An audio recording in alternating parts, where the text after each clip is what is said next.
Hey everyone, in this video, I'm going to show you how to use the Research Organization Registry Scraper by ParseForge, which you can find on Apify or in the link down in the description.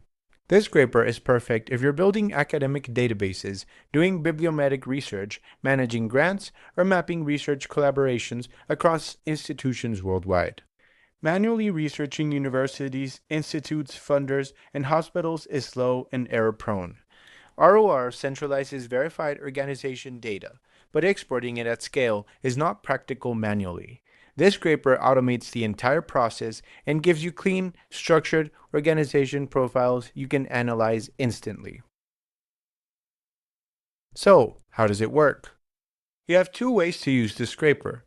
You can either insert a specific URL for a search you've already done, or simply input a search query. Remember that you can use only one. So for example, if you want to search for universities, we'll have to erase this URL.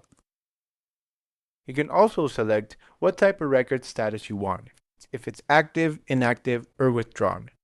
You set the maximum number of items, we'll set 20, and once the input is set, you can run the actor once, or you can schedule it according to your needs. For this demo, we'll run it once. And now, we'll let the actor do its magic. After the run finishes, you'll get this dataset table in the Output tab.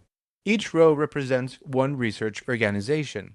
It has its ROR ID and organization name, organization status and types, establishment year, locations with country and coordinates, external identifiers, aliases, acronyms, and multilingual labels. You can export all of this as a JSON, CSV, or Excel file. And this makes it incredibly easy to cross-reference institutions, map collaborations, or enrich existing research datasets.